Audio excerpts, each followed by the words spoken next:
পশ্চিমে করেছ দাওয়া, এই গরিবের দুঃখী সালাম, এই গরিবের দুঃখী সালাম পৌঁছে দিও মদিনা, মদিনা যাইতে পারলাম না, মদিনা দেখতে পারলাম না। মদিনা নাম কত মধু,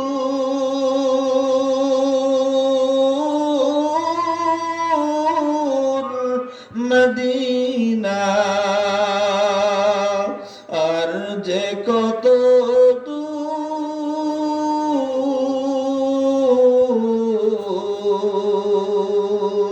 পাখির নাই ডানা থাকলে, পাখির নাই ডানা থাকলে উড়ে যেতাম মদিনায়, মদিনা যাইতে পারলাম না, মদিনা দেখতে পারলাম না। আমি অসহায় তাই এত দূরে রই, আমি অসহায় তাই এত দূরে রই, শুধু সালাম জানাই, মদিনা যাইতে পারলাম না, মদিনা দেখতে পারলাম না।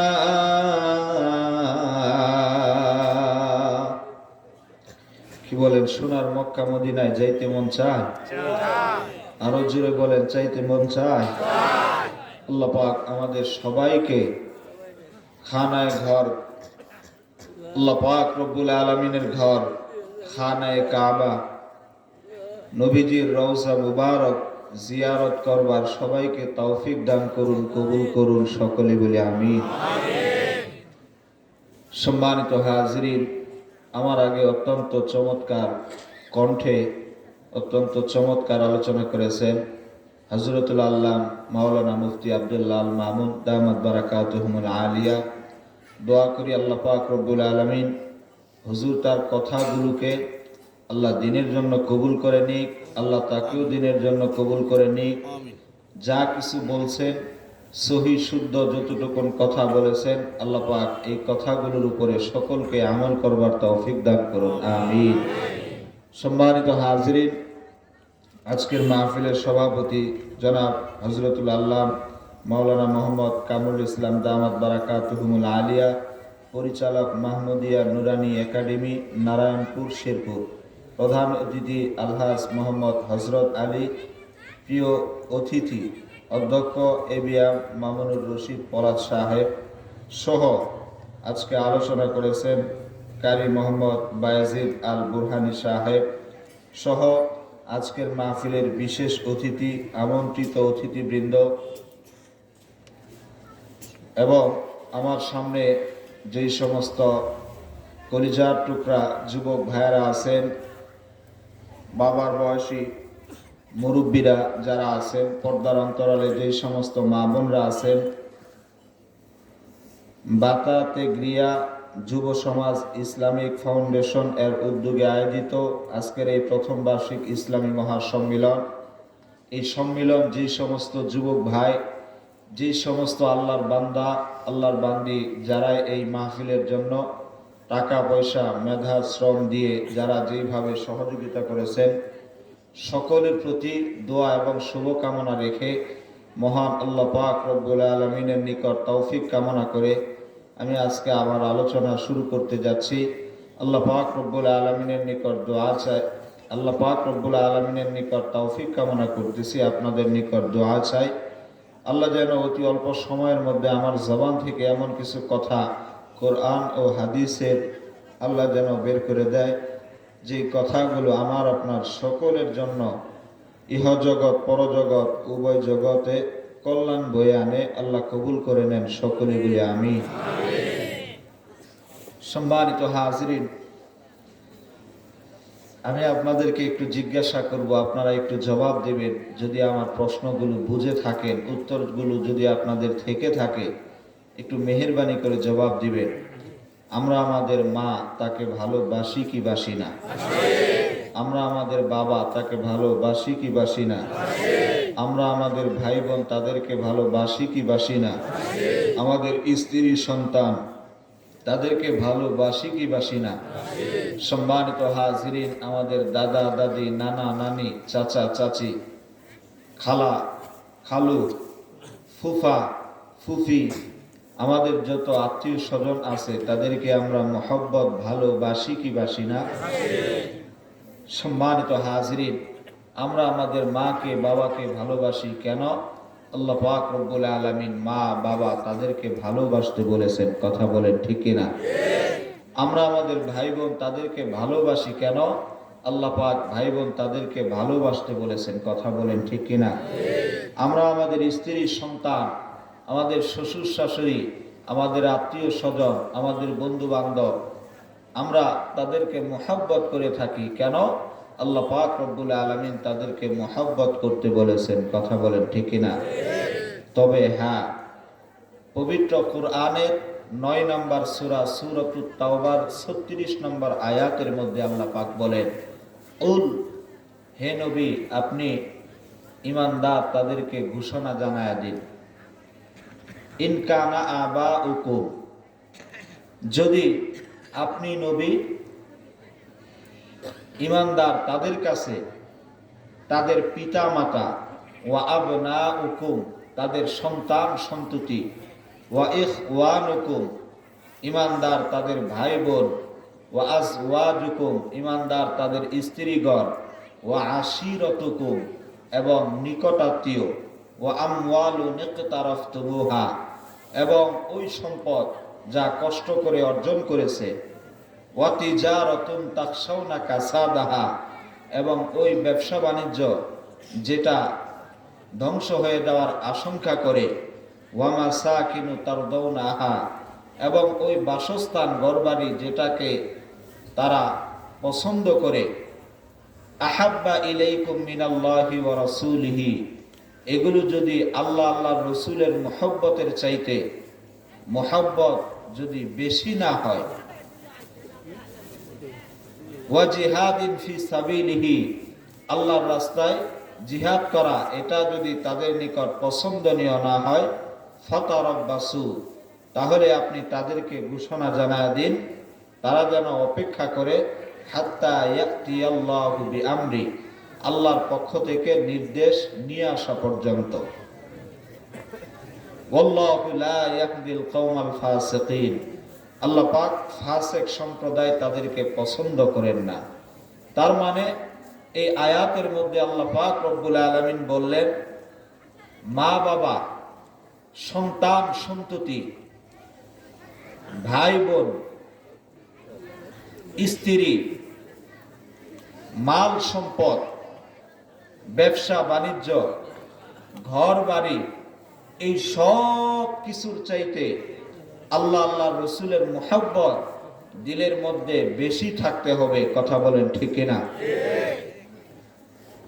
এক নাম্বার, আপনারা মনোযোগ সহকারে বুঝার চেষ্টা করবেন, নিজেদের মা বাবা, আপনারা হাতের আঙ্গুল এইভাবে একটা করে ধরেন, মেহেরবানি করে একটু ধরেন। নিজেদের মা বাবা বলেন, সবাই বলেন, নিজেদের মা বাবা, নিজেদের ভাই বোন, নিজেদের সন্তান সন্ততি, নিজেদের স্ত্রীগণ, নিজেদের সম্পদ, নিজেদের ব্যবসা বাণিজ্য, নিজেদের ঘর বাড়ি, কয়টা জিনিস হলো? 7টা। এই 7টা জিনিসের চাইতে আহাব্বা ইলাইকুম মিনাল্লাহি ওয়া রাসূলি আল্লাহ আল্লাহ রসুলের মুহাব্বত কম থাকলে চলবে না বেশি থাকতে হবে? সম্মানিত হাজিরিন, বুখারী শরীফ, আপনারা এই কিতাবের নাম শুনেছেন? আসহাহুল কুতুবি বা'দা কিতাবিল্লাহি as-সহিহুল বুখারী। কুরআনের পরে সবচেয়ে বিশুদ্ধতম কিতাব হলো বুখারী শরীফ। এই বুখারী শরীফের 15 নম্বর হাদিসে হযরত আনাস ইবনে মালিক রাদিয়াল্লাহু তাআলা আনহু তিনি বলেন, قال رسول الله صلى الله عليه وسلم لا يؤمن أحدكم حتى أكون أحب إليه। মায়ার নবীজি বলেন, ততক্ষণ পর্যন্ত তুমি পরিপূর্ণ ঈমানদার মুমিন হতে পারবা না, হাত্তা আকুনা আহাব্বা ইলাইহি, যতক্ষণ পর্যন্ত না আমি নবী তোমার নিকট এতটা প্রিয় না হব। মিওয়ালিদিহি, কতটা প্রিয়? নবীজি বলেন, মা বাবার চাইতে আমি নবী তোমার কাছে বেশি প্রিয় হওয়া লাগবে। ওয়ালাদিহি, তোমার সন্তান সন্ততি তাদের চাইতেও। ওয়ান্নাসি আজমাইন, ও শেরপুরবাসী মুসলমান, নিজেদের মা বাবা, নিজেদের সন্তান সন্ততি, এমনকি দুনিয়ার যত মানুষ আছে সমস্ত মানুষের চাইতে মায়ার নবীজিকে সবচাইতে বেশি মহব্বত করা লাগবে। যদি নবীজিকে সবচাইতে বেশি মহব্বত করতে না পারি, তাহলে আমরা পরিপূর্ণ ঈমানদার হতে পারবো না। ঠিক কি না? আমরা পরিপূর্ণ ঈমানদার হওয়ার দরকার আছে না নাই? সম্মানিত হাজিরিন, এই বাংলাদেশ থেকে যদি আপনি সৌদি আরব হজ করার জন্য যাইতে চান অথবা বিভিন্ন রাষ্ট্রে যাইতে চান, আপনি শুধুমাত্র টাকা দিয়ে বিদেশে যাইতে পারবেন? কি লাগবে? দুইটা জিনিস। কয়টা জিনিস লাগবে? আপনাদের কি খারাপ লাগতেছে?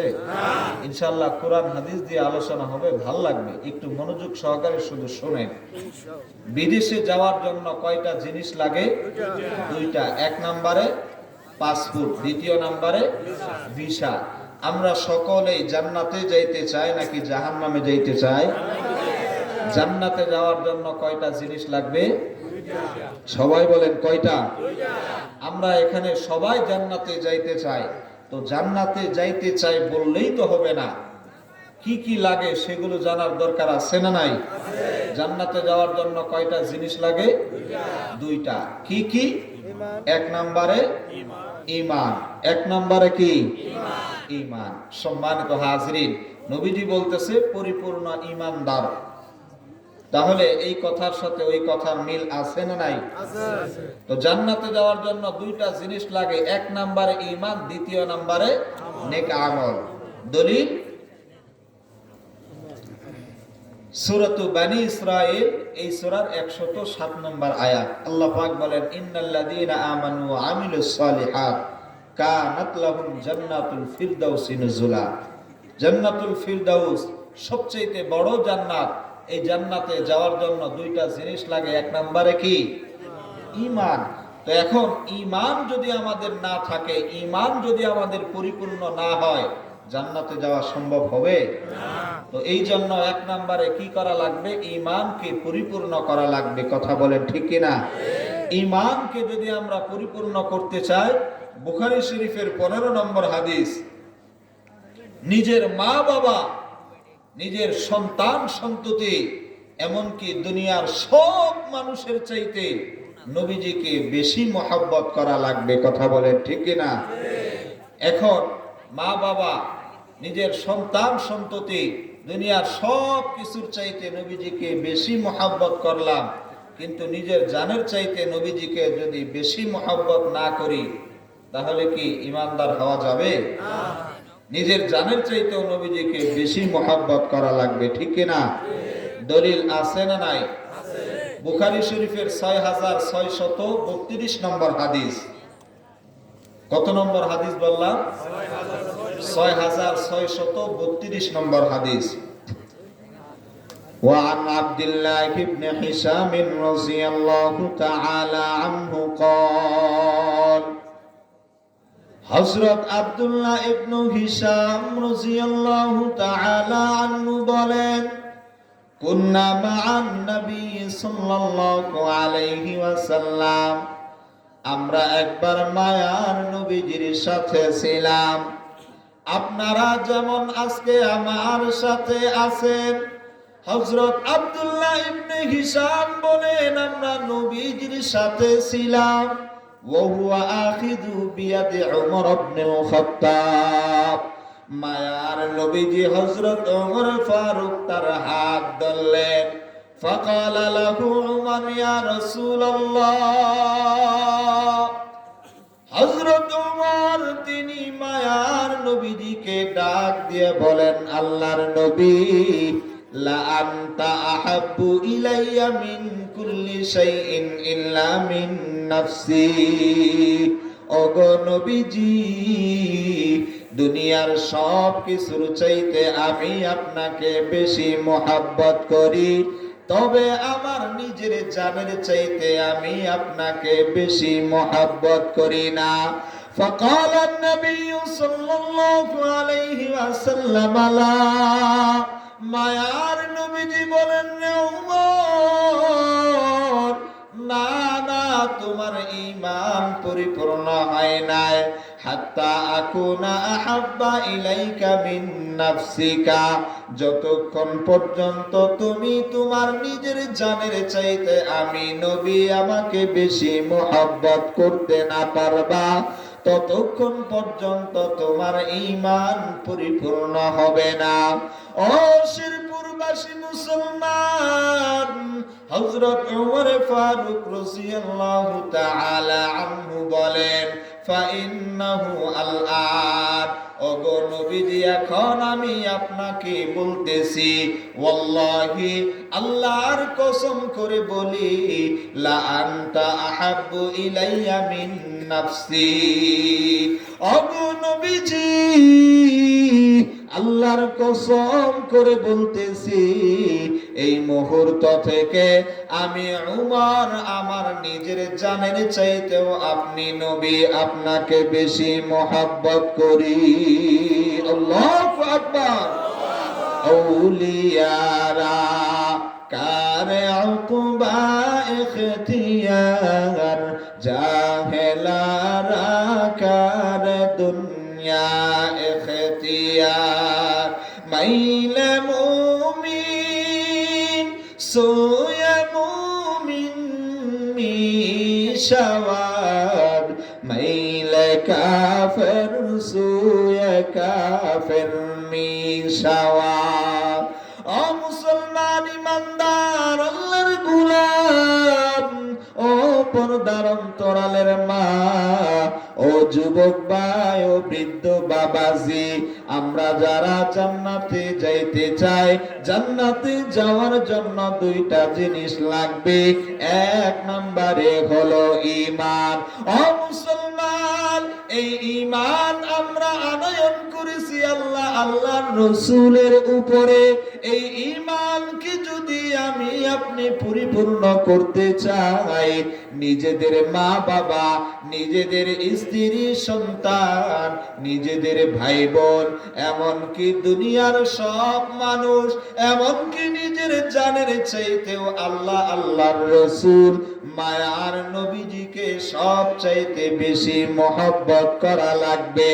যদি নিজের জানের চাইতে নবীজিকে বেশি মহব্বত করতে পারি, তাহলে আমাদের ঈমান পরিপূর্ণ হয়ে যাবে। ঠিক কি না? সম্মানিত হাজরিন, নবীজিকে যদি বেশি মহব্বত করি তাহলে লাভ কি হবে, কি বলেন? জানার দরকার আছে না নাই? বুখারী শরীফের 6169 নম্বর হাদিস। কত নম্বর হাদিস বললাম? 6169 নম্বর হাদিস। নবীজিকে মুহাব্বত করলে কি লাভ হবে, কি বলেন? জানার দরকার আছে না নাই? وعن عبد الله بن مسعود رضي الله تعالى عنه قال হযরত আব্দুল্লাহ ইবনে মাসউদ বলেন জাআ রাজুলুন ইলা রাসূলিল্লাহি সাল্লাল্লাহু আলাইহি ওয়াসাল্লাম, এক ব্যক্তি মায়ার নবীজির কাছে আসলেন।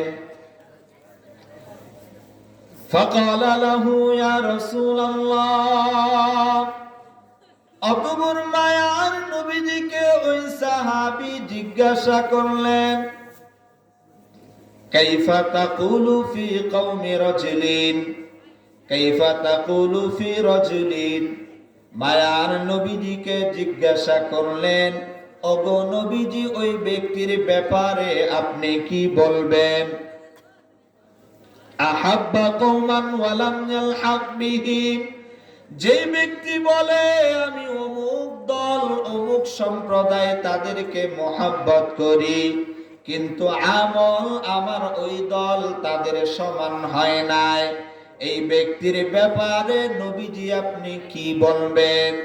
তার মানে হলো সাহাবী বলতেছেন, ওগো নবীজি, আমি আপনাকে মহব্বত করি, আপনার সাহাবায়ে কেরামদেরকে মহব্বত করি, কিন্তু আমার আমল আপনার সাহাবায়ে কেরাম তাদের মতন নাই, আমার আমল আপনার মতন হয় নাই।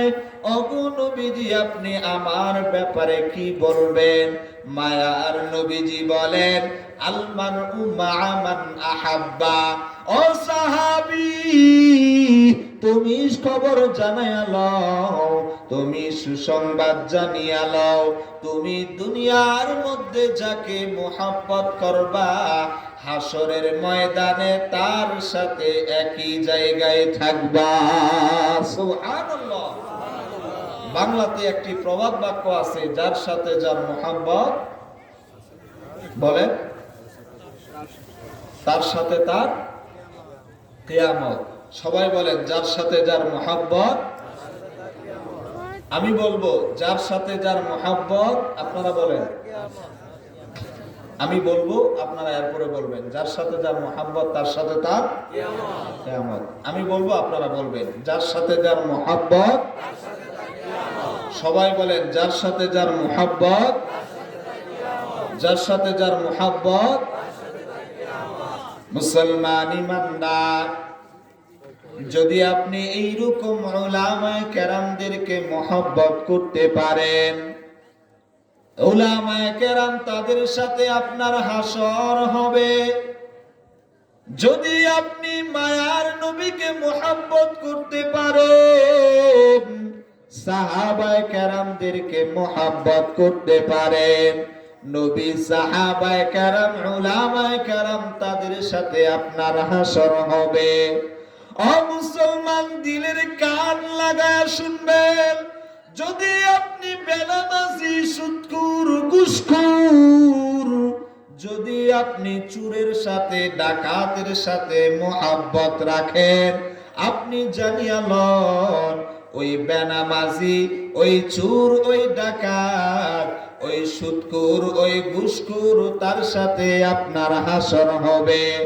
ও মুসলমান, আমি আপনাদের নিকট জানতে চাই, যারা 5 ওয়াক্ত নামাজ সঠিকভাবে পড়ে, যারা হালাল খায়, যারা হারাম খায় না, যারা চুরি করে না, ডাকাতি করে না, মিথ্যা বলে না, যারা বেপরদায় চলে না, যারা আল্লাহ আল্লাহর রাসূলের রাস্তায় চলে, তারা জান্নাতে যাবে নাকি জাহান্নামে?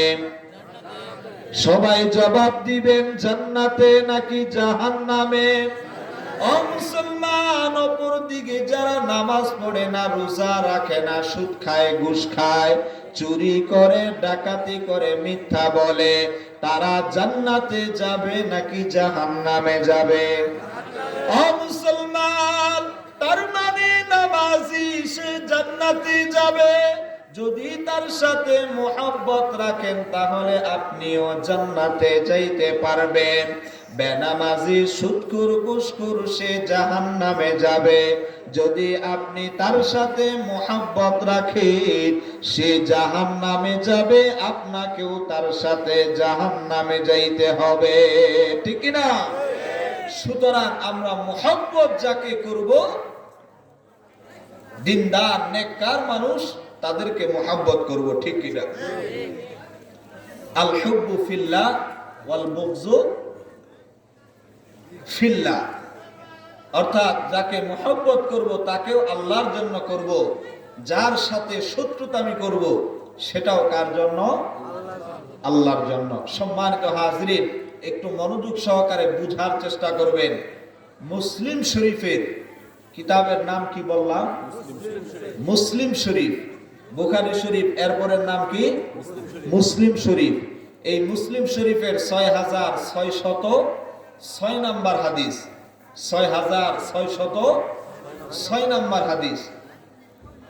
وعن أنس بن مالك رضي الله تعالى عنه قال হযরত আনাস ইবনে মালিক রাদিয়াল্লাহু তাআলা আনহু বলেন, জাআ রাজুলুন ইলা রাসূলিল্লাহি সাল্লাল্লাহু আলাইহি ওয়াসাল্লাম, এক ব্যক্তি মায়ার নবীজির কাছে আসলেন। ফাকালা লাহু রাসূলুল্লাহ, অতঃপর এই ব্যক্তি মায়ার নবীজি তাকে জিজ্ঞাসা করলেন, মাতাস সাআতু ইয়া রাসূলুল্লাহ, ওগো নবীজি কিয়ামত কবে হবে? বলুন না সুবহানাল্লাহ। সুবহানাল্লাহ। কিয়ামত কবে হবে আমাদেরও জানার আগ্রহ আছে না নাই? আছে। সাহাবী জিজ্ঞাসা করলেন কিয়ামত কবে হবে? মায়ার নবীজি তাকে জিজ্ঞাসা করলেন, ওয়ামা আ'দাতা লিস-সাআতি, কিয়ামতের ব্যাপারে জিজ্ঞাসা করতেছো, কিয়ামতের ব্যাপারে তোমার প্রস্তুতি কি আছে? সাহাবী বলেন, ইয়া রাসূলুল্লাহ, ওগো আল্লাহর নবী, হুব্বাল্লাহি ওয়া রাসূলি, কিয়ামতের ব্যাপারে আমার তেমন কোনো পুঁজি নাই, প্রস্তুতি নাই, তবে কিয়ামতের ব্যাপারে আমার একটি প্রস্তুতি আছে। এই প্রস্তুতিটা হলো আমি আল্লাহ আল্লাহর রাসূলকে মহব্বত করি। আল্লাহু আকবার। ও মুসলমান, মায়ার নবীজি বলেন, ফাইন্নাকা মা'a মান আহবাবতা, যদি তুমি আল্লাহ আল্লাহর রাসূলকে মহব্বত করতে পারো তাহলে তোমার হাসর নাসর আল্লাহ আল্লাহর রাসূলের সাথে হবে। হযরত আনাস ইবনে মালিক বলেন, ফামা ফারিহনা বাদাল ইসলামি ফারহান আশাদ্দা মিন কওলিন নবী সাল্লাল্লাহু আলাইহি ওয়াসাল্লাম, ফাইন্নাকা মা'a মান আহবাবতা। হযরত আনাস ইবনে মালিক বলেন, আমি ইসলাম গ্রহণ করার পর কোন সময় এতটা খুশি হই নাই মায়ার নবীজির এই কথা শুনে যতটা আনন্দিত খুশি হয়েছি। মায়ার নবীজি বলেছে, যদি তোমরা আল্লাহ আল্লাহর রাসূলকে মুহাব্বত করতে পারো হাসরের ময়দানে আল্লাহ আল্লাহর রাসূলের সাথেই থাকতে পারবা। এই কথা শুনে হযরত আনাস খুশি হয়ে গিয়েছেন। হযরত আনাস বলেন, আনা উহিব্বুল্লাহ, আমি আনাস আল্লাহকে ভালোবাসি, ওয়া রাসূলাহু, আল্লাহর রাসূলকে আমি ভালোবাসি, ওয়া আবা বকরিন ওয়া উমর, আমি হযরত আবু বকর উমর তাদেরকে ভালোবাসি। ফারজু আন আকুনা মাআহুম, আমি আশা রাখি তাদের সাথে হাসরের ময়দানে আমি থাকতে পারবো। ওয়া ইন লাম আ'মাল বিআ'মালিহিম, যদিও আমার আমল আবু বকরের সমান নয়, যদিও আমার আমল ওমরের সমান নয়, কিন্তু এরপরেও আমি আশা রাখি, আমি যেহেতু আল্লাহর রসুলকে মহব্বত করি, আবু বকর ওমরকে মহব্বত করি, সুতরাং আমার হাসর নাসর আবু বকর ওমর তাদের সাথে হবে। ও মুসলমান, আজকের এই মাহফিল থেকে যুবক ভাই, ও বৃদ্ধ বাবাজি, ও পর্দার অন্তরালের মা বোন, আমরা সকলেই এই ওয়াদা করতে চাই, আমরা সকলেই এই প্রতিশ্রুতি আল্লাহকে জানায়া দিতে চাই। ওগো আসমানের মালিক আল্লাহ, আপনি তো আমাদের অন্তরের খবর জানেন। ওগো আল্লাহ, আজকের এই মাহফিলকে সাক্ষী রেখে বলতেছি, আমরা আমাদের স্ত্রী সন্তান, আমাদের মা বাবা ভাই বোন আত্মীয় স্বজন, এমনকি দুনিয়ার সব মানুষ, এমনকি আমাদের নিজের জীবনের চাইতেও আল্লাহর রসুলকে বেশি মহব্বত করি, ঠিক কিনা? সম্মানিত হাজরিন, আমরা কারা কারা আল্লাহর রসুল তাদেরকে সবচেয়ে বেশি মহব্বত করি? দু হাত উঁচু করে দেখায়। নারায়ে তাকবীর, লিল্লাহে তাকবীর। কোরআন হাদিস যেখানে, ওয়াজ মাহফিল যেখানে, উলামায়ে কেরাম যেখানে, আজকের মাহফিল কবুল হোক, কবুল হোক, কবুল হোক, কবুল হোক। কোরআন হাদিস যেখানে, গান বাজনা যেখানে, গান বাজনা যেখানে, নারায়ে তাকবীর।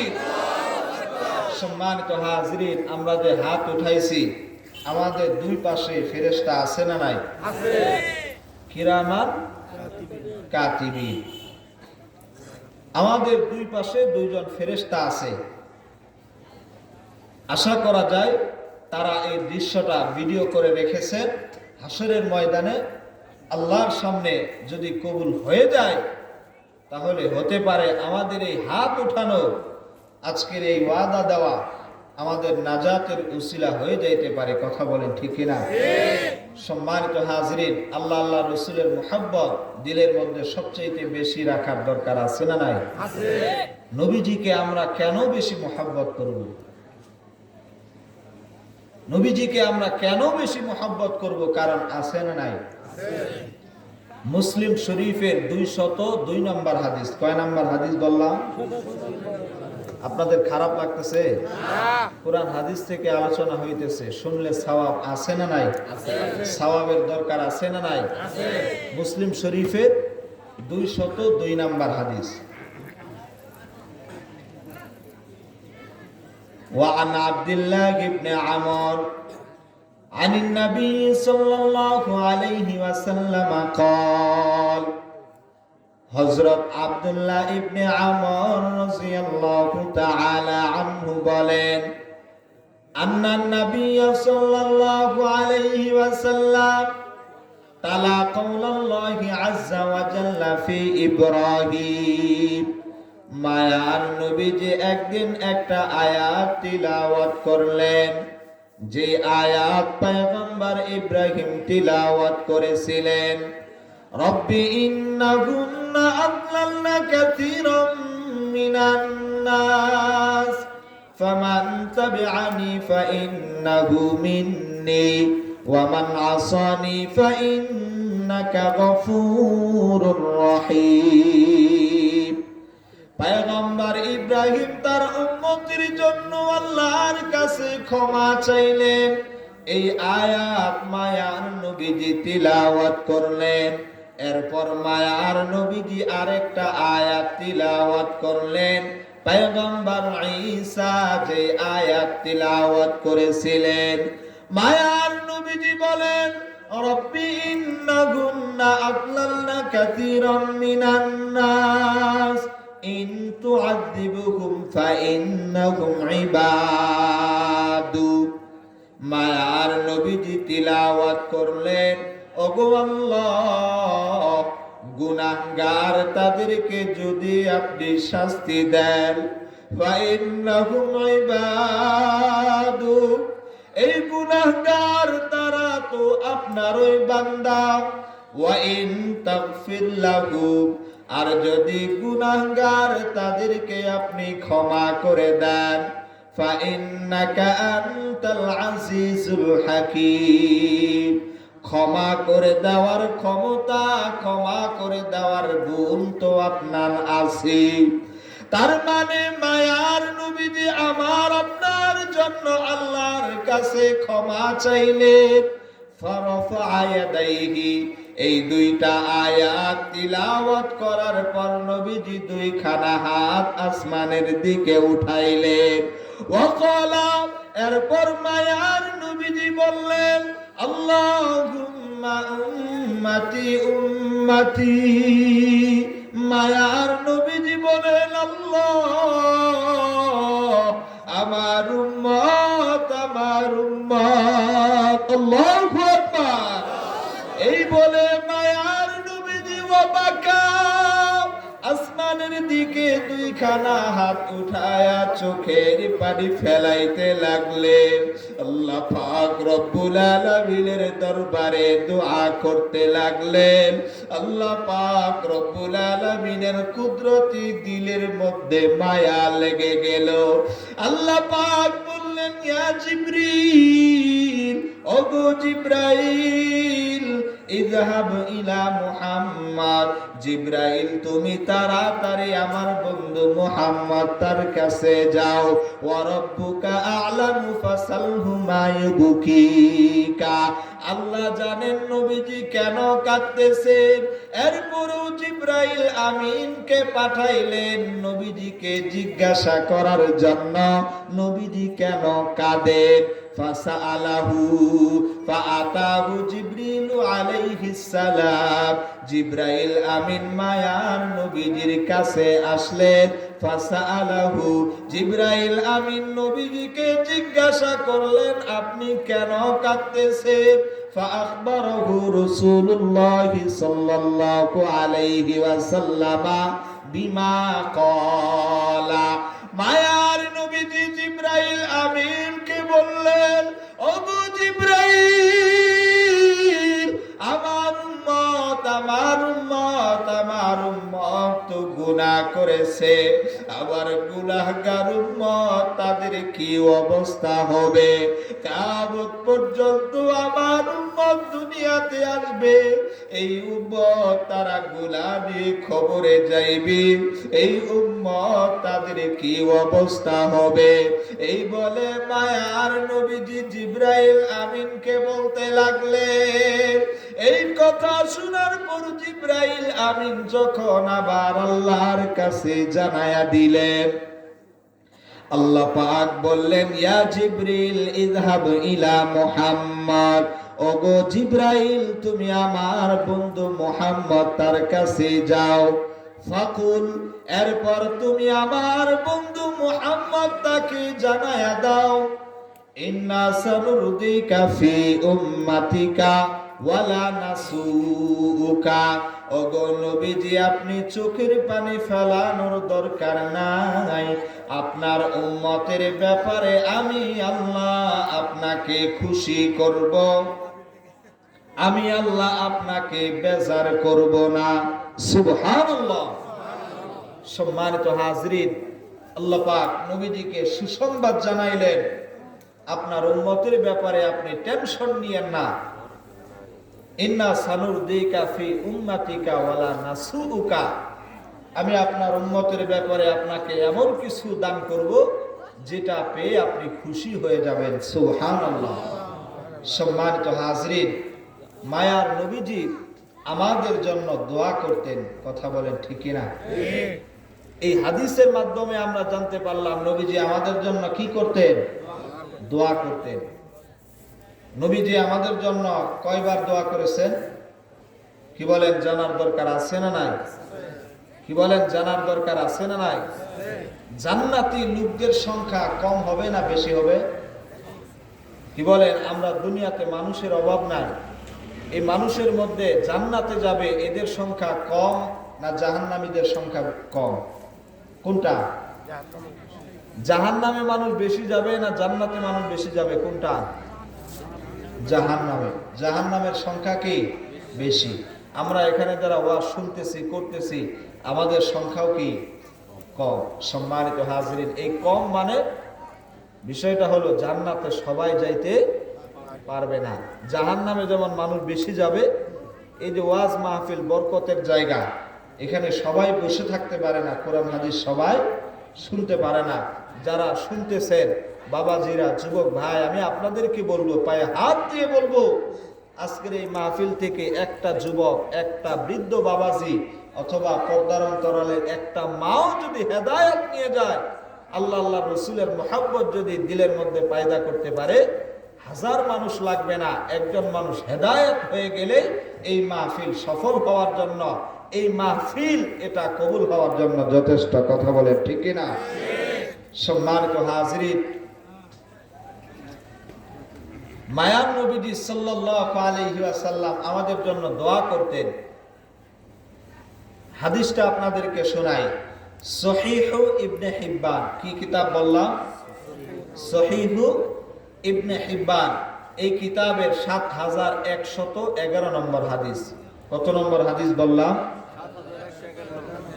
৭১১১ নম্বর হাদিস। আম্মা জান হযরত আয়েশা সিদ্দিকা রাদিয়াল্লাহু তাআলা আনহা, মানে নবীজির বিবি, তিনি বর্ণনা করেন। নবীজির বিবি আমাদের কি মা। وعن عائشة رضي الله تعالى عنها أنها قالت, أما زن عائشة صديقة رضي الله تعالى عنها বলেন, لما رأيت من النبي صلى الله عليه وسلم طيب نفسي, আম্মা জান আয়েশা বলেন, যখন আমি নবীজির মন মেজাজ ভালো দেখলাম, ফাকুলতু ইয়া রাসূলুল্লাহ, নবীজিকে আমি বললাম, ওগো আল্লাহর নবী, উদউল্লাহ লি, আপনি আমার জন্য আল্লাহর কাছে একটু দোয়া করুন। ও পর্দার অন্তরালের মা, আপনারা যদি স্বামীর কাছে কোনো কিছু চাইতে চান, তাহলে এক নম্বরে স্বামীর কাছে বলবেন, ওগো স্বামী, আপনি আমার জন্য আল্লাহর কাছে দোয়া করুন। তার কারণ হলো আম্মা জান আয়েশা নবীজির কাছে আল্লাহর জন্য দোয়া করতে বলেছেন।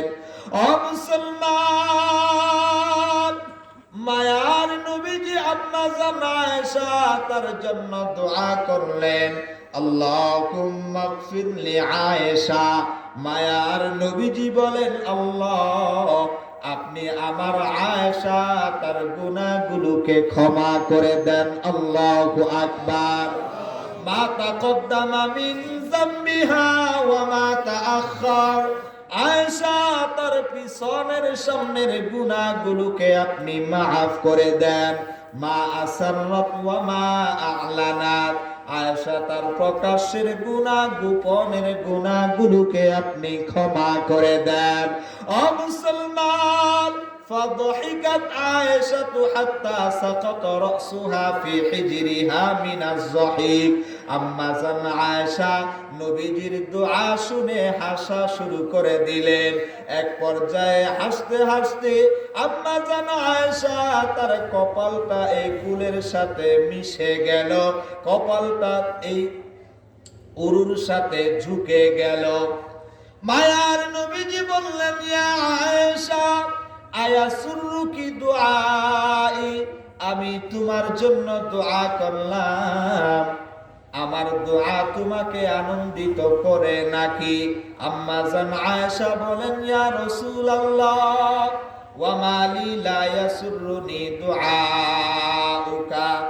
আম্মা জান আয়েশা বলেন, ওগো নবীজি, আপনি আমার জন্য দোয়া করবেন আর আমি খুশি হব না, এটা তো হতেই পারে না। তার কারণ হলো নবীজি হাত উঠাইতে দেরি, আল্লাহ পাক রব্বুল আলামিন নবীজির দোয়া কবুল করতে দেরি করেন না, ঠিক কি না?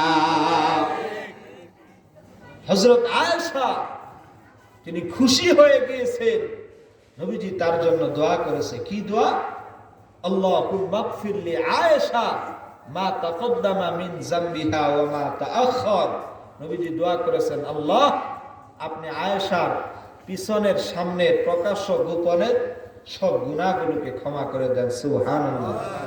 আল্লাহ যদি কাহারো গুনাহ ক্ষমা করে দেয়, এই ব্যক্তির আর কোনো টেনশন আছে? জান্নাতে যাইতে আর কোনো বাধা বিপত্তি আছে? তো আম্মা জান আয়েশা খুশি হয়ে গেলেন। কেন? নবীজি দোয়া করেছেন পিছনের সামনের। তার মানে আয়েশা যতদিন জীবিত থাকবে সব গুনাহ মাফ করার জন্য নবীজি কার কাছে বলেছেন? আল্লাহর কাছে দোয়া করেছেন। তার মানে আয়েশা কোথায় যাবেন? জান্নাতে যাবেন। সুবহানাল্লাহ। সম্মানিত হাজরিন, নবীজি আয়েশার জন্য দোয়া করেছেন, আম্মা জান আয়েশা খুশি হয়ে গিয়েছেন। এরপর আমরা আপনারা যারা আছি আমাদের একটা সুসংবাদ আছে। কি আছে? فقال النبي صلى الله عليه وسلم يا عائشة, মায়ার নবীজি বলেন, রে আয়েশা, ওয়া ইন্নাহা লাদুআই লিউম্মতি ফি কুল্লি সালাতিন। ওগো আয়েশা, আমি তোমার জন্য দোয়া করেছি। এই দোয়া শুধুমাত্র তোমার জন্যই করেছি তা নয়, লিকুল্লি সালাতিন, দৈনিক 5 বার 5 ওয়াক্ত নামাজের পরে আমার উম্মত যারা বর্তমানে আছে, কিয়ামত পর্যন্ত যত উম্মত দুনিয়াতে আসবে, প্রত্যেকটা উম্মতের জন্য 5 ওয়াক্ত নামাজের পরে আমি নবী আমার উম্মতের জন্য দৈনিক 5 বার দোয়া করি। সুবহানাল্লাহ।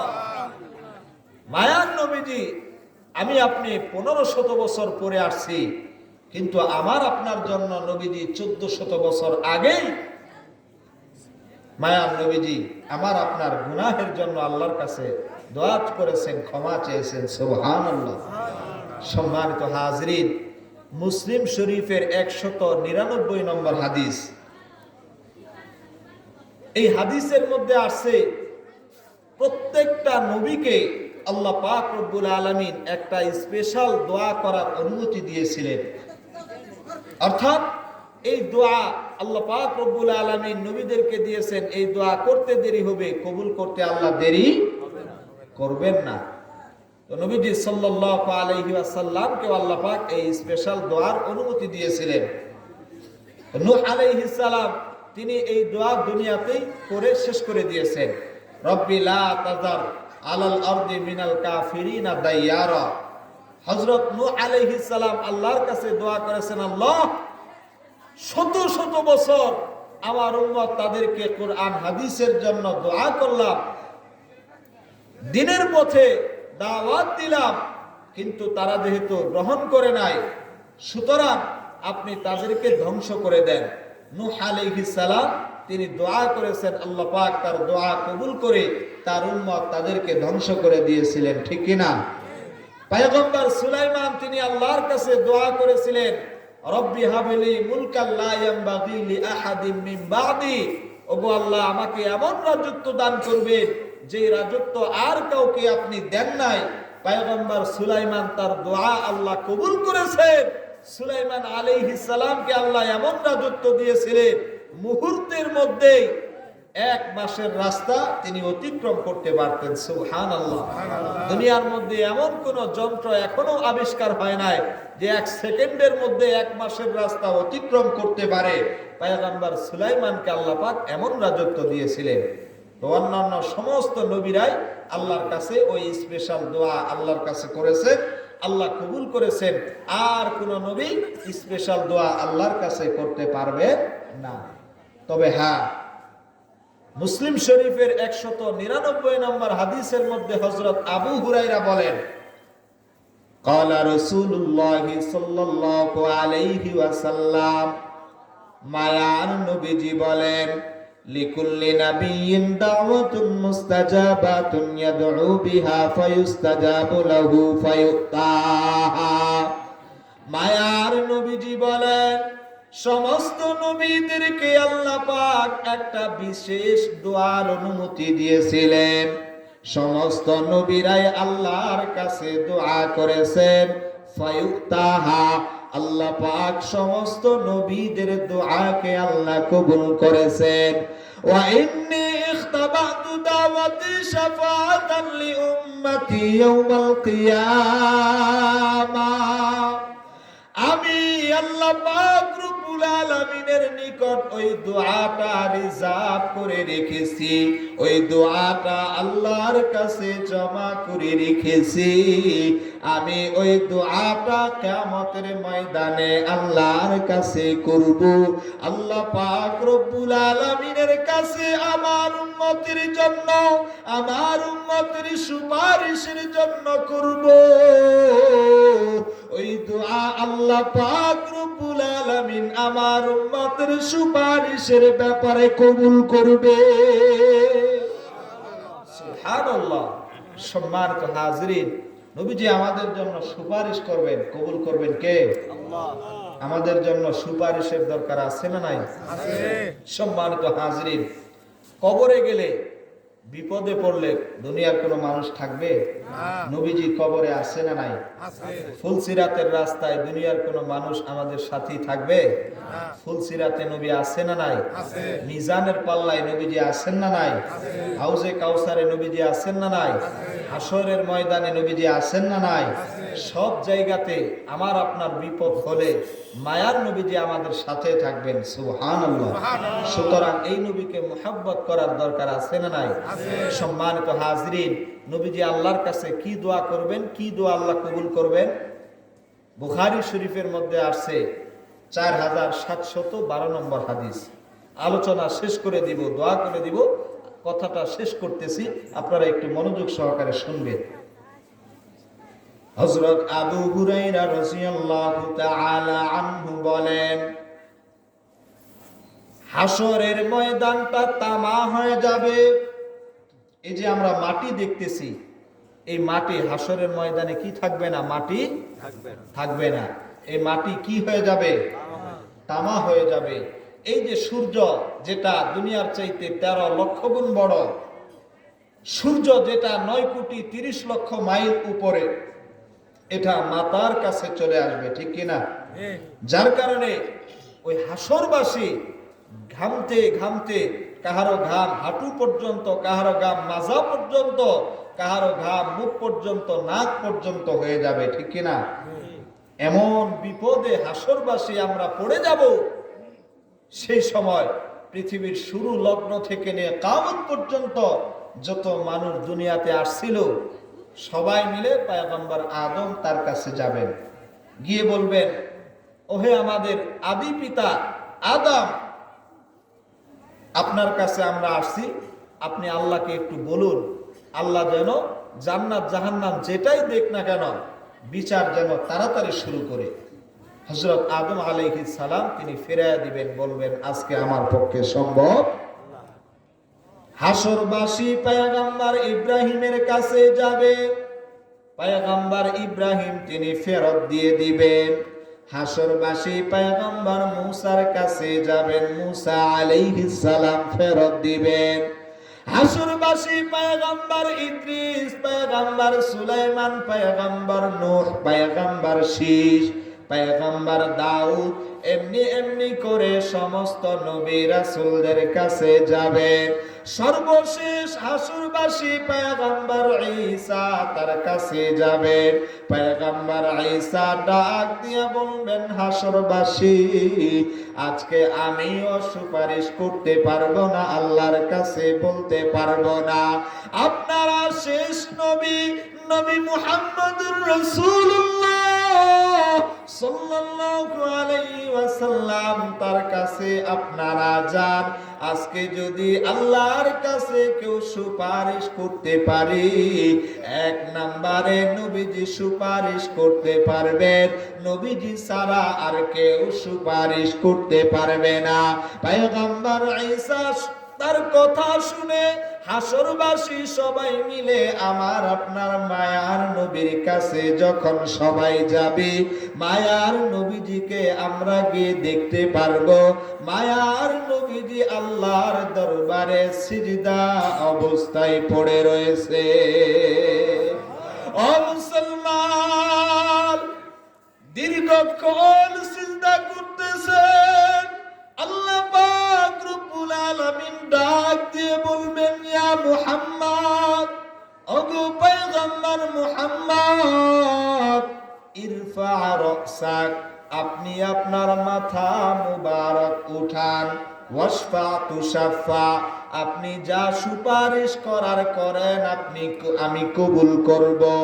সাল তুতা, আপনি যা কিছু আমার কাছে চাবেন আমি আপনাকে তাই দিব। ওগো নবীজি, আপনি মাথা মুবারক উঠান।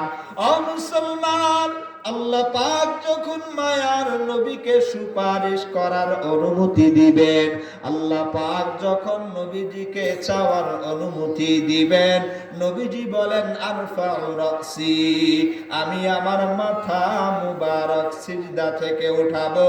এরপর মায়ার নবীজি বলবেন, উম্মতি ইয়া রাব্বি, উম্মতি ইয়া রাব্বি। মায়ার নবীজি বলবেন, আল্লাহ, আমার উম্মত, আমার উম্মত। আল্লাহু আকবার।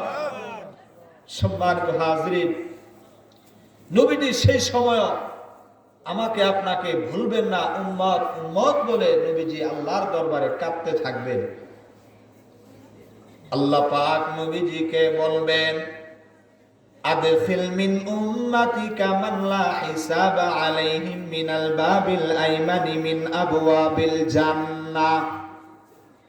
ওগো নবী, আপনার যে সমস্ত উম্মতের ব্যাপারে আমি হিসাব নিব না, ওই সমস্ত উম্মত তাদেরকে নিয়ে জান্নাতের ডান দরজা দিয়ে আপনি প্রবেশ করিয়া নিন। সুবহানাল্লাহ। সম্মানিত হাজরিন, জান্নাতের দরজা কত বড় হবে! ইন্নামা বাইনাল মিসরাআইনি মিন মাসারি'ল জান্নাহ কামা বাইনা মাক্কাতা ওয়া হিময়ার আও কামা বাইনা মাক্কাতা ওয়া বুসরা। একটা দরজা, জান্নাতের ডান পাশের একটা দরজা, এই দরজার দুই যে চৌকাট আছে, চৌকাটের মাঝের যে অংশ আছে, নবীজি বলেন মক্কা এবং বসরা।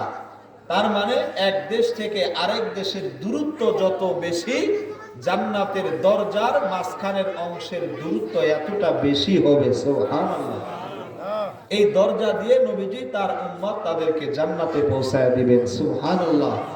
আল্লাহ, এই গভীর রাত্রে আপনাকে সাক্ষী রেখে আমরা দোয়া করি, আল্লাহ, নবীজি যেই সমস্ত উম্মতদেরকে বিনা হিসাবে জান্নাতে নিয়ে যাবে, আল্লাহ যেন ওই উম্মত এর মধ্যে আমাদেরকেও কবুল করে নেন। সকলেই বলে আমিন।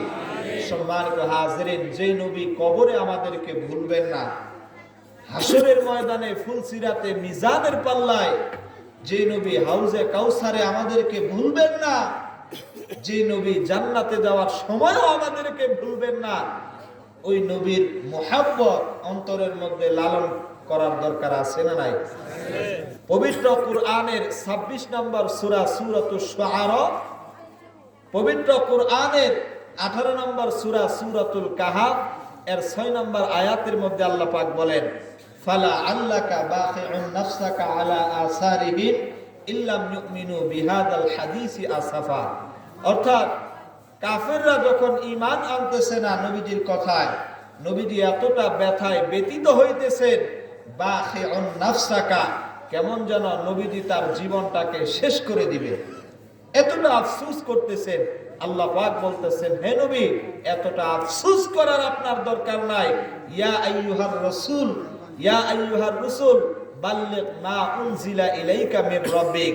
আপনার দায়িত্ব হলো শুধু পৌঁছায়া দেওয়া। তারা যদি আপনার দাওয়াত কবুল না করে আপনার পেরেশান, এতটা আফসোস করার দরকার নাই। নবীজি সাল্লাল্লাহু আলাইহি ওয়াসাল্লাম সাহাবীদের জন্য, আমাদের জন্য এতটা আফসোস করেছেন, পেরেশান্বিত হয়েছেন। সুবহানাল্লাহ। তাহলে এই রাসূল তার পক্ষে থাকার দরকার আছে না নাই? এই নবীকে মুহাব্বত করার দরকার আছে না নাই? সম্মানিত হাজরিন, আজকের মাহফিলে অনেক আলোচনা হয়েছে। সর্বশেষ আমি আপনাদেরকে একটি বিষয়ে কথা বললাম, সেটা হলো আমরা যদি আল্লাহর জান্নাত পাইতে চাই, হাসরে কবরে আমরা যদি আল্লাহর রসুলকে পাইতে চাই, তাহলে অবশ্যই অবশ্যই আমার আপনাকে মায়ার নবীজিকে সবচাইতে বেশি মুহাব্বত করা লাগবে, ঠিক কিনা? নবীজিকে কিভাবে আমরা মুহাব্বত করব? ফাত্তাবিউনি, নবীজিকে অনুসরণ করা লাগবে। কি করা লাগবে? 3 নম্বর সূরা আলে ইমরানের 31 নম্বর আয়াতের মাঝের অংশে আল্লাহ পাক বলেন, ফাত্তাবিউনি, ওহে তোমরা যারা ঈমানদার দাবি করো, তোমরা আমার নবী মুহাম্মদ তাকে অনুসরণ করো, ঠিক কিনা? অনুসরণ কিভাবে করব? আল্লাহ পাক বলেন, মা আতাকুমুর রাসূলু ফাখুযু ওয়া মা নাহাকুম আনহু ফান্তাহু, নবীজি যা করতে বলেছে তোমরা তা করো, নবীজি যা করতে নিষেধ করেছেন তা থেকে তোমরা বিরত থাকো। সম্মানিত হাজরিন, আজকে আমাদের সবক হলো আল্লাহর রাসূল যা করতে বলেছেন তা করব, যা করতে বলেন নাই তা আমরা করব না। কি বলেন, পারবো তো ইনশাআল্লাহ? এখন আপনারা আমার কথা বুঝে থাকলে জবাব দিবেন, নামাজ পড়ার জন্য নির্দেশ নবী দিয়েছেন কি দেন নাই? আমরা নামাজ পড়বো কি পড়বো না? রোজা রাখার নির্দেশ নবীজি দিয়েছেন কি দেন নাই? আমরা রোজা রাখবো কি রাখবো না? হালাল খাবার খাইতে রাসূল বলছেন কি বলেন নাই? তাহলে হালাল খাবার খাওয়ার দরকার আছে না নাই? পর্দা করতে নবীজি বলছেন কি বলেন নাই? সুতরাং পর্দা করা লাগবে কি লাগবে না? সুদ ঘুষ খাইতে নবীজি নিষেধ করছেন কি করেন নাই? তাহলে সুদ ঘুষ খাওয়া যাবে? চুরি করা যাবে? ডাকাতি করা যাবে? মিথ্যা বলা যাবে? মানুষকে কষ্ট দেওয়া যাবে? জুলুম করা যাবে? মানুষের টাকা পয়সা আত্মসাৎ করা যাবে? সম্মানিত হাজরিন, যা নবীজি করতে বলেছেন তা করতে হবে, যা নবীজি নিষেধ করেছেন তা থেকে বিরত থাকতে হবে। সম্মানিত হাজরিন, আরেকটা ঘটনা বলে আলোচনা শেষ করে দিব। সেটা হলো পয়গম্বর মুসা আলাইহিস সালাম একবার আল্লাহ পাক রব্বুল আলামিনকে বললেন, রব্বুল আলামিন, একটা মা তার সন্তানকে আগুনে ফেলাইতে পারে না। সন্তানের প্রতি মার এতটা মুহাব্বত, এতটা মায়া, এতটা দরদ, ওগো আল্লাহ, ওই মার চাইতে আপনার মায়া, আপনার দয়া তো আরো বেশি। সুতরাং আপনি আপনার আদরের বান্দা তাদেরকে জাহান্নামের মধ্যে কি করে নিক্ষেপ করবেন? কি বলেন, জানার দরকার আছে না নাই? আল্লাহ বললেন, হে মুসা, তুমি ধান চাষাবাদ করো। পয়গম্বর মুসা জিজ্ঞাসা করলেন, আল্লাহ, আপনার বান্দাকে আপনি কি করে জাহান্নামে ফেলাইবেন? আর আল্লাহ বলতেছেন তুমি ধান চাষাবাদ করো। প্রশ্নের সাথে উত্তরের মিল আছে? নাই। কিন্তু আল্লাহ পাকের নির্দেশ, পয়গম্বর মুসা আল্লাহ পাকের নির্দেশ পেয়ে একটা জায়গা সুন্দরভাবে তিনি মেরামত করলেন।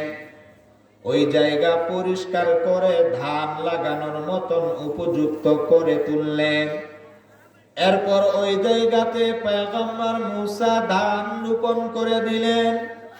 কিছুদিন যাওয়ার পর ওই ধানের গাছগুলো যখন একটু বড় হতে লাগলো, ধান গাছের আশেপাশে আগাছা এগুলোকে নিড়িয়ে পয়গম্বর মুসা পরিষ্কার করে দিলেন। পয়গম্বর মুসা রোদে পুড়ে বৃষ্টিতে ভিজে ধান চাষাবাদ করলেন। এক পর্যায়ে ধান গাছে ধান চলে আসলো। কিছুদিন যাওয়ার পর ধানগুলো যখন পেকে গেল, ও বাবাজি, ও পর্দার অন্তরালের মা, গভীর মনোযোগ সহকারে বুঝার চেষ্টা করবে। কিছুদিন পর যখন ধানগুলো পেকে গেল, পয়গম্বর মুসা ধানগুলো কেটে বাড়িতে আনলেন।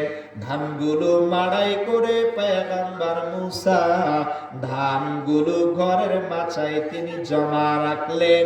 অবশিষ্ট খড়কুটা এগুলো আগুন দিয়ে পোড়ায়া দিলেন। এমন সময় আল্লাহ পাক ডাক দিয়ে বললেন, মুসা,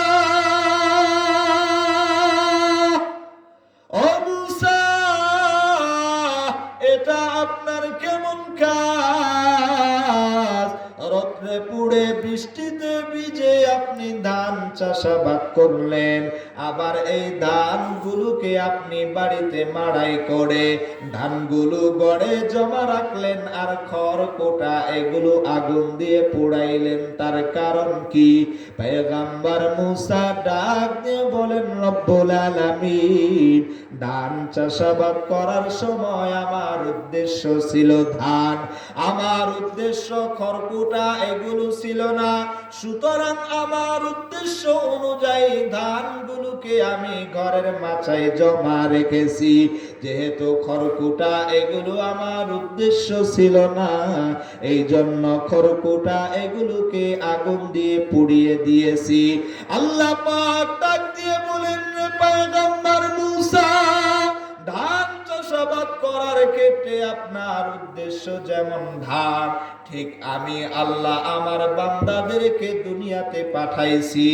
সব বান্দা আমার উদ্দেশ্য নয়, আমার উদ্দেশ্য হলো ওই সমস্ত বান্দা, আমার উদ্দেশ্য হলো ওই সমস্ত বান্দি যারা আমার কথা, যারা আমার রাসূলের কথা অনুযায়ী জীবন পরিচালনা করবে, নামাজ পড়বে, রোজা রাখবে, হজ করবে, যাকাত দিবে, পর্দায় থাকবে, হালাল খাবে, হারাম খাবে না, সুদ ঘুষ খাবে না, চুরি করবে না, ডাকাতি করবে না, জেনা করবে না, মিথ্যা বলবে না, যারা গুনাহের কাজ করবে না, যারা নেকির কাজ করবে, ওই সমস্ত বান্দা বান্দি তারাই হলো আমার উদ্দেশ্য। সুতরাং তুমি যেমন তোমার উদ্দেশ্য অনুযায়ী ধানগুলোকে ঘরের মাচায় জমা রেখেছো, আমার উদ্দেশ্য অনুযায়ী আমার নেক আমল করনেওয়ালা বান্দা বান্দি তাদেরকে আমি আল্লাহ জান্নাতের মধ্যে জমা রেখে দিব। সুবহানাল্লাহ। আর ওই যে খড়কুটা এগুলোকে যেমন আগুন দিয়ে পোড়ায় দিয়েছো, খড়কুটা এটা তোমার উদ্দেশ্য না। ঠিক যারা নামাজ পড়ে না, হালাল হারাম মেনে চলে না, তারা আমার উদ্দেশ্য না। সুতরাং তাদেরকে আমি কি করে দিব? জাহান্নামের আগুনের মধ্যে খড়কুটার নেই পোড়ায় ফেলবো। বলুন না নাউজুবিল্লাহ। আমরা দোয়া করি আল্লাহ পাক রব্বুল আলামিন তার উদ্দেশ্য বান্দাগুলো যেন জান্নাতে যায়, আল্লাহ পাক যেন আমাদেরকে ওই দলে কবুল করে নেন। সকলেই বলি আমিন। আরো জোরে বলি আমিন। সম্মানিত হাজিরিন, গভীর রজনী পর্যন্ত কোরআন ও হাদিস থেকে আলোচনা হলো। আল্লাহ পাক আমাদের সবাই